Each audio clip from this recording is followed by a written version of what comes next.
हरे कृष्णा, राधे राधे। भक्तों, बहुत बहुत स्वागत है आप सभी का हमारे किशोरी कृपा चैनल में। तो आज की इस वीडियो में हम बात करेंगे कि जिन लोगों के घर में भी प्याज लहसुन खाया जाता है वो ठाकुर जी की सेवा कैसे करें।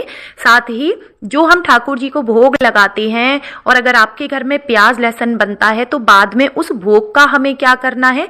साथ ही में जानेंगे कि जो जल हम ठाकुर जी के पास रखते हैं पीने के लिए, उस जल का हमें बाद में क्या करना चाहिए। तो वीडियो को पूरा देखिएगा, तभी आप अच्छे से जान पाएंगे।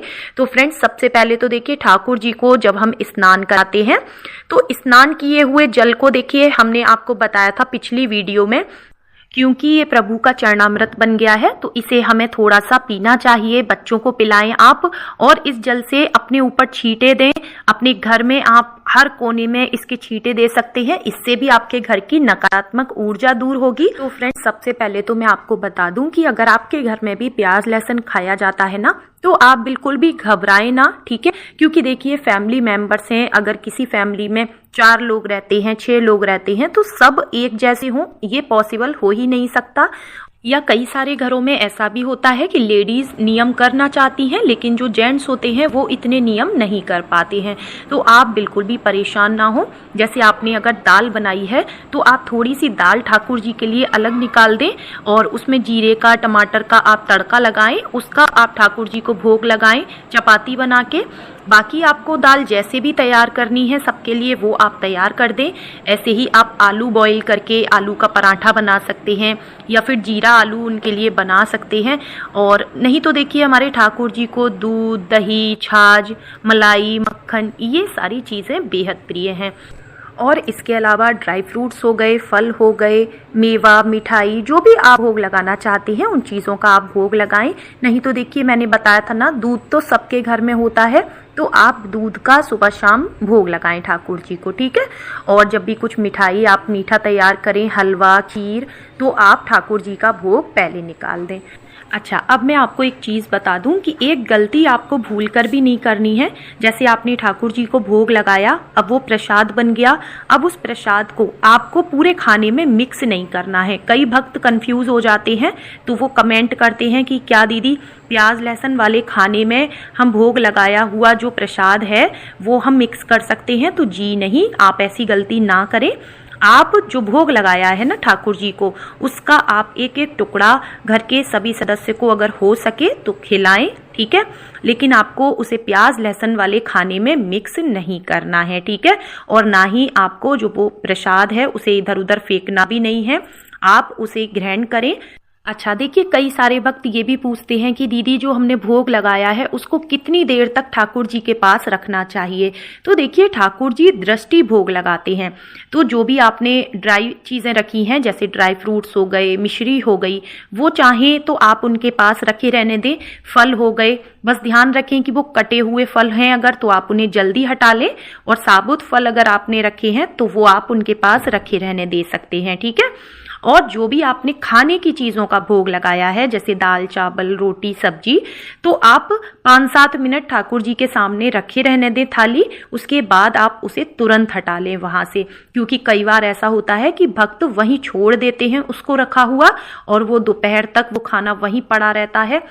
तो ऐसा करने से भोग का अनादर होता है, ठीक है, जो कि आपको ये गलती नहीं करनी है। तो आप समय से उस भोग को हटा लें वहां से, और घर के सभी सदस्य हो सके तो उस प्रसाद को थोड़ा थोड़ा ग्रहण जरूर करें।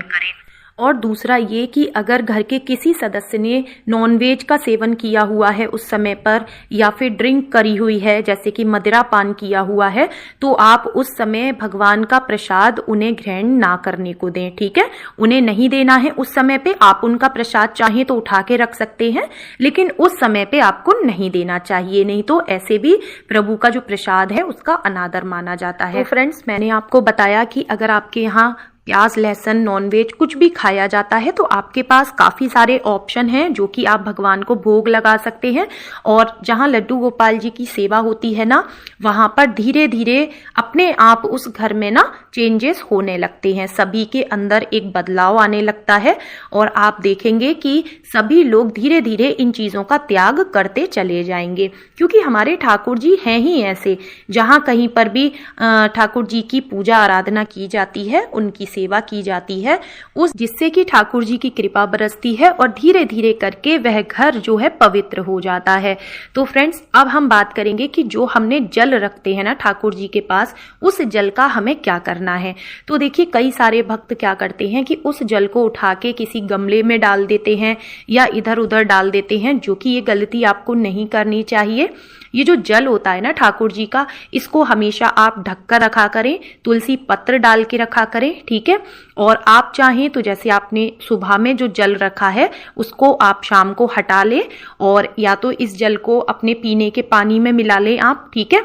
और अगर ऐसा नहीं कर सकते तो आप क्या करेंगे, इस जल से आप आटा लगा सकते हैं, ठीक है, रोटियां बनाने के लिए, जिससे कि क्या होगा ना, इस जल का जो प्रभाव है ना वो घर के सभी सदस्यों पर पड़ेगा और सभी का स्वास्थ्य अच्छा रहेगा, सभी की मानसिक स्थिति अच्छी रहेगी।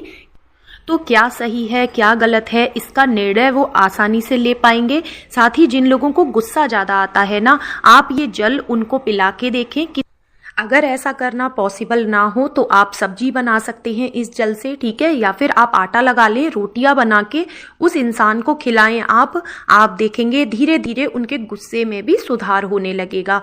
क्योंकि फ्रेंड्स, हमारे ठाकुर जी के भोग की ना बड़ी ही महिमा बताई गई है और एक से बड़े बड़े चमत्कार देखे गए हैं।